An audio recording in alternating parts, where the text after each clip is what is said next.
सास की ननद। पूनम अपनी सास माला, ननद प्रीति और पति विपिन के साथ रहती है। एक दिन पूनम सबके लिए छोले बनाने जा रही थी। तभी रसोई में पूनम की ननद प्रीति आ जाती है और अपनी भाभी को छोले बनाते हुए देखकर कहती है, भाभी ये क्या है? आप किससे पूछकर छोले बना रही हो? आपको नहीं पता क्या कि मुझे छोले अच्छे नहीं लगते और मैं छोले खाती भी नहीं हूँ। लेकिन ननद जी, मैं ना छोले बहुत अच्छे बनाती हूँ। आप खाओगी तो आप भी बहुत तारीफ करोगी। भाभी ये मेरा घर है, यहाँ जो कुछ भी होता है, जो कुछ भी बनता है मुझसे पूछ कर बनता है। तो आज के बाद आप कुछ भी बनाना तो मुझसे पूछ लेना पहले। लेकिन ननद जी, ये घर मेरा भी है और यहाँ मैं भी तो कुछ कर सकती हूँ ना, कुछ भी बना सकती हूँ। और मेरा छोले बनाने का मन है तो मैं बना रही हूँ। मुझे कोई बहस नहीं करनी भाभी। अब छोले नहीं बनाओगी मतलब नहीं बनाओगी। मुझे छोले नहीं, राजमा खाने हैं। अब राजमा बनाओ। नहीं, ऐसा नहीं हो सकता ननद जी। छोले बनाने थे इसलिए मैंने पहले ही छोले भिगो दिए। आपने नहीं बनाया तो मैं आपकी शिकायत माँ से कर दूंगी। देखो, आप कह रही हो तो आज रात को बना दूंगी मैं, लेकिन अभी छोले ही बना देती हूँ, वरना छोले भी खराब हो जाएंगे ना। दोनों की बहस बढ़ती जा रही थी, रुकने का नाम ही नहीं ले रही थी। और ये सब सुनकर पूनम की सास आ जाती है। ये क्या शोर मचा कर रखा है, हैं? पूनम, क्यों मेरी बेटी को परेशान कर रही हो? वो जो बोल रही है बना क्यों नहीं देती? माँ देखो ना, भाभी तो चाहती ही नहीं कि मैं कुछ खाऊं, इसलिए जो उनका मन करता है वही बना लेती है। मेरी मर्जी से कभी कुछ होता ही नहीं है। अरे मैं भला ऐसा क्यों चाहूँगी? मैं तो चाहती हूँ कि ये सब कुछ खाए पिए और खुश रहे। अच्छा, बस बहुत हुआ। देखो तुम मटर पनीर बना लो। मटर पनीर मेरी प्रीति को बहुत पसंद है ना? प्रीति को मटर पनीर खाने में कोई परेशानी भी नहीं होगी। पूनम अपनी बात रखती तो है, पर सब उसकी बात को इग्नोर कर देते हैं। ऐसे ही एक दिन पूनम अपनी सास को कहती है, माँ जी चलिए ना, हम तीनों कहीं बाहर घूम के आते हैं। वैसे भी घर में हम तीनों ही हैं। विपिन जी ऑफिस के काम से बाहर गए हैं। हम तीनों चलते हैं ना नाइट आउट के लिए। बाहर खाना खाएंगे और मूवी देखेंगे और फिर घूम फिर के वापस आ जाएंगे। एक ही दिन की तो बात है, चलिए ना माँ जी। हाँ हाँ ठीक है, चलते हैं तीनों। पहले प्रीति को बुला लो, उसको तो बता दूँ मैं। पूनम तुरंत अपनी ननद के कमरे में जाती है और बुलाती है। हाँ मम्मी, बुलाया आपने, बोलिए। पूनम सोच रही थी कि हम तीनों बाहर चले, खाना पीना खाएं और मूवी देख कर आ जाए। मुझे भी ठीक लग रहा है, तो चल बेटा चलते हैं, कहीं घूम कर आते हैं। भाभी आप कौन सी मूवी की बात कर रही हो? कौन सी मूवी देखने जा रहे हैं? मूवी का नाम तो बताओ। ननद जी, मैं सोच रही हूँ जवान मूवी देखने चलते हैं। नई आई है ना, और अभी हमने देखी भी नहीं है। चलो ना चलते हैं। अरे नहीं भाभी, मैंने देख ली मूवी। कोई और सी मूवी देखते हैं, ये तो मैंने देख रखी है। ननद जी, आपने देख ली है लेकिन हमने तो नहीं देखी ना, हमें भी देखनी है। चलो ना, हमारे साथ बहुत मज़ा आएगा। भाभी मैं क्या एक ही मूवी रिपीट करती रहूं? मैं नहीं जाऊंगी। कोई और सी देखनी है तो बोलो। माँ जी, ननद जी ने तो ये मूवी देख ली है, तो हम दोनों ही चले। मेरी बेटी नहीं जाएगी तो मैं भी नहीं जाऊंगी, और तू भी नहीं जाएगी पूनम। माला मूवी के लिए साफ मना कर देती है और फिर पूनम अपने कमरे में चली जाती है। कुछ दिनों बाद प्रीति टीवी देख रही होती है तो टीवी में स्कूटी के ऐड आने लगते हैं। ऐड को देखकर वो अपनी माँ और अपनी भाभी से बात करने चली आती है। माँ, मुझे ना स्कूटी पसंद आई है, मुझे वही स्कूटी लेनी है। मेरी बेटी को स्कूटी पसंद आई है, चलो चलते हैं, लेकर आते हैं। कौन सी स्कूटी लेने जा रही है ननद जी, मुझे भी तो बताओ। मैंने ना टीवी में एक ऐड देखी है बैटरी वाली स्कूटी की, बहुत अच्छी चलती है, मुझे वही लेनी है। ननद जी, आप एक ऐड देखकर बैटरी वाली स्कूटी लेने की सोच रही हैं? बैटरी वाली ना इतनी अच्छी नहीं होती। आप एक्टिव ले लीजिए, और बैटरी वाली बिजली का बिल भी बहुत खींचेगी, और हमारा बिल तो वैसे ही बहुत आता है, आप तो जानती है ना। मुझे बैटरी वाली ही चाहिए। आप बीच में क्यों बोल रही हो? माँ को जब कोई एतराज़ नहीं तो आपको बिल की क्यों चिंता हो रही है? आप कौन सा बिल भरती हो? बिल तो भैया भरते हैं ना। बैटरी वाली महंगी भी आती है और एक्टिव सस्ती भी पड़ती है। देखो, एक्टिव लोगी तो आपका ही फ़ायदा है और बैटरी वाली में आपका नुकसान। आगे आपकी मर्जी। बहू तुझे क्या परेशानी है?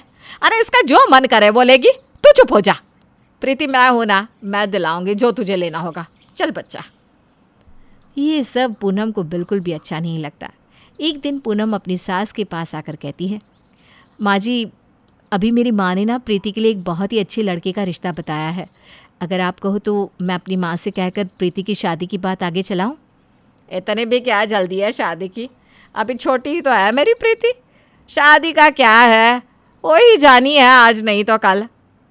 माँ जी, ये तो आप अपना और मेरा दिल रखने के लिए कह रही हो, वरना ये तो आपको भी पता है कि ननद जी इतनी भी छोटी नहीं है कि उनकी शादी ना की जा सके। हाँ, हो भी गई है उम्र, तो मैं अभी नहीं करवाना चाहती अपनी बेटी की शादी। और मैं अपनी बेटी के लिए अपनी पसंद का लड़का देखूंगी जो लाखों में एक होगा। अरे माँ जी, आप इस लड़के से मिल तो लो। आपको ये लड़का लाखों में तो क्या करोड़ों में एक लगेगा। बिल्कुल हीरा है, हीरा। बहू ना, तू बेफालतू की जिद मत किया कर मेरे आगे। जब मुझे अपनी बेटी की शादी करनी होगी तब मैं कर दूंगी, तुझे इतना सोचने की ज़रूरत नहीं है। माँ जी, मैं तो बस ननद जी के लिए ही बोल रही हूँ, इसमें मेरा कोई स्वार्थ नहीं है। हाँ, तो तेरा कोई स्वार्थ नहीं है ना, तो चुप रह। पता नहीं क्यों इतना दिमाग चलाती है। मेरी बेटी की शादी के बारे में तुझे सोचने की कोई ज़रूरत नहीं है। पूनम को अपनी सास की बात काफ़ी चुभती है और कुछ दिनों बाद वो अपने मायके अपनी माँ नीलम से मिलने के लिए आती है। माँ कहती है, बेटा इतने दिनों बाद आई, सब ठीक तो है ना तेरे ससुराल में? हाँ माँ, वैसे तो सब ठीक ही है, लेकिन मैं बस अपनी ननद से परेशान हो जाती हूँ। ननद से परेशान? अब क्या किया तेरी ननद ने? अरे माँ, क्या बताऊँ, मेरी सास ना मेरी ननद की शादी करवा रही है और ना ही उसके लिए कोई लड़का देख रही है। तो क्या हुआ? अपनी बेटी की शादी के अरमान हर माँ बाप के होते हैं, उन्हें जो ठीक लगेगा वही करेंगे ना। नहीं माँ, बात बस इतनी होती ना तो मुझे इतना बुरा नहीं लगता। मेरे घर में मेरी तो आज तक नहीं चली, बस हर वक्त ननद की चलती है। घर के खाने से लेकर कोई गाड़ी लाने तक हर चीज़ में मेरी सास बस मेरी ननद की ही सुनती है। मैं तो बस खाना बनाने के लिए हूँ घर में, मेरी कोई सुनता तो है नहीं।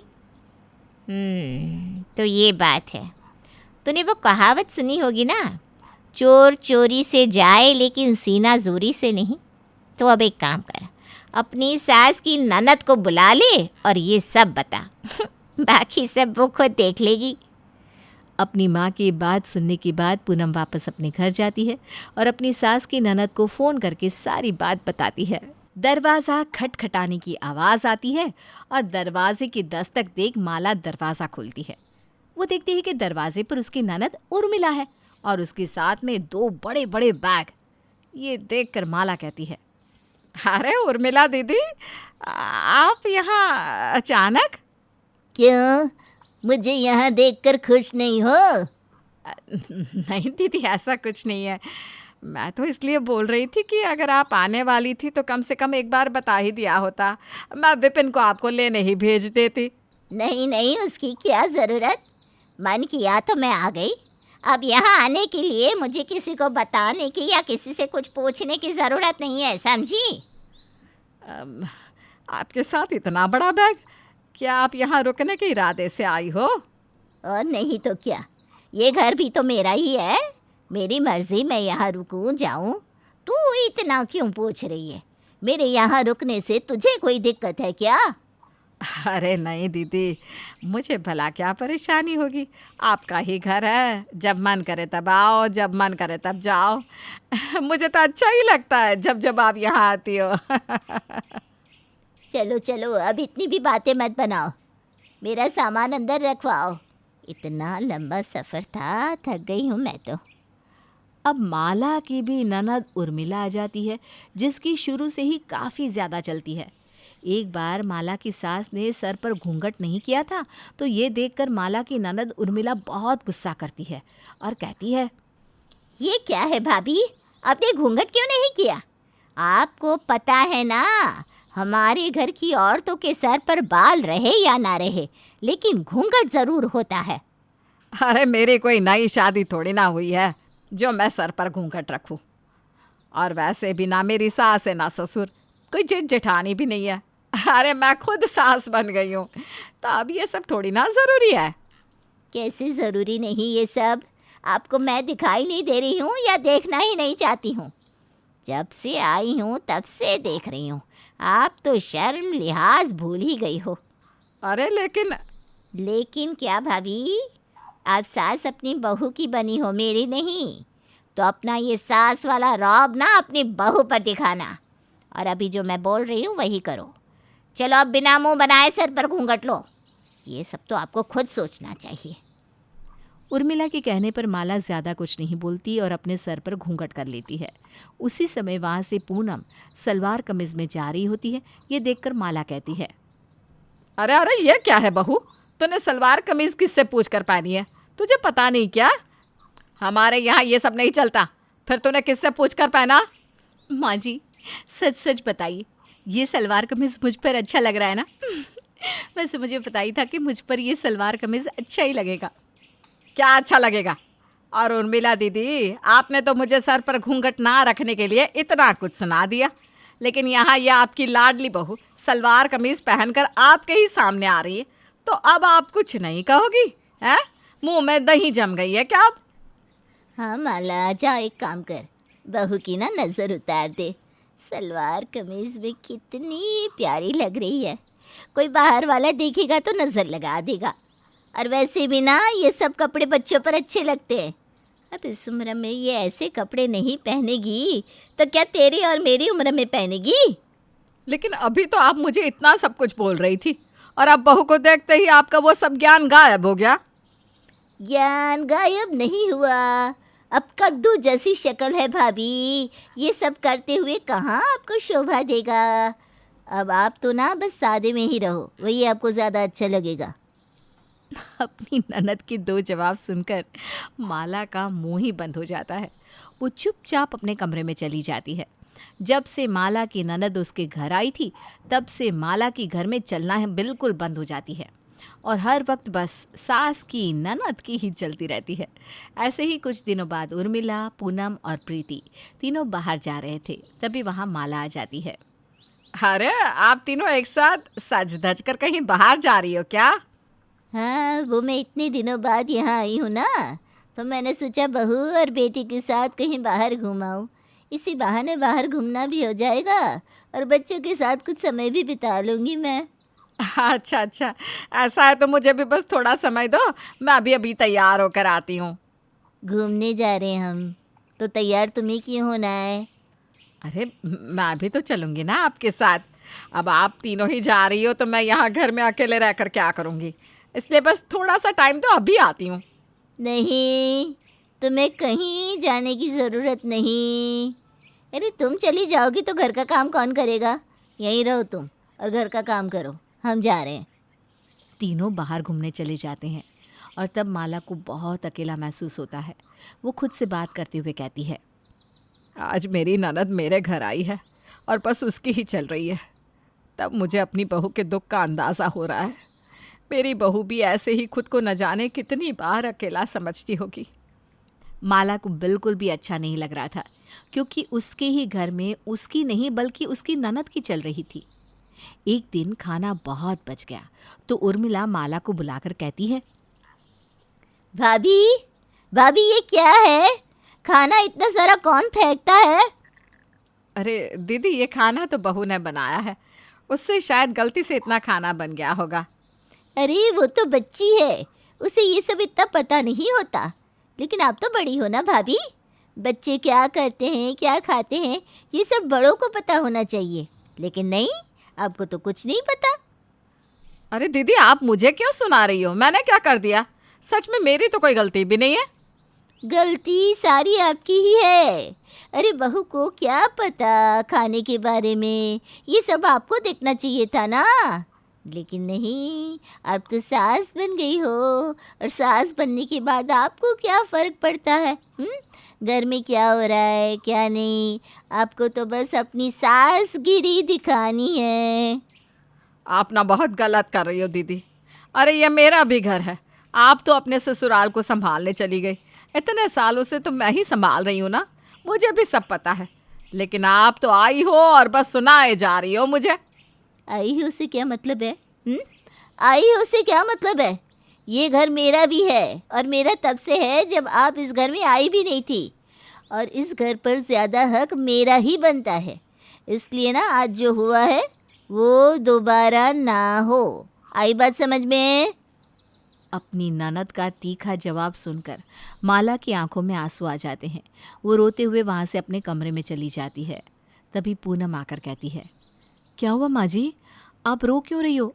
किसी ने कुछ कहा है क्या आपको? बहू मुझे माफ़ कर दे, मैंने तेरे साथ बहुत गलत किया है। जब अपने ही घर में हमारी ना चले और हमसे ज़्यादा हमारी ननद की चले तो बहुत बुरा लगता है, और ये मुझे पता चल गया है। कोई बात नहीं माँ जी, यही तो ज़िंदगी है और ज़िंदगी में उतार चढ़ाव चलते रहते हैं। अब हम किसी एक ही बात को लेकर बैठ जाएंगे तब तो हमारी ज़िंदगी की गाड़ी रुक जाएगी, है ना। आप रोना बंद कर दो प्लीज़ माँ जी। बहू बस तू अपनी सास की ननद को यहाँ से रवाना कर दे, फिर तो मैं भी अब कुछ ही दिनों में तेरी ननद की शादी करके उसे यहाँ से रवाना कर दूंगी। अब आप इतना ही बोल रही हो तो मैं आपकी बात कैसे टाल सकती हूँ। अपनी सास की बात सुनने के कुछ ही दिनों बाद पूनम अपनी सास की ननद को अलविदा कर देती है और कुछ दिनों बाद माला अपनी बहू की ननद की शादी करके उसे अलविदा कर देती है।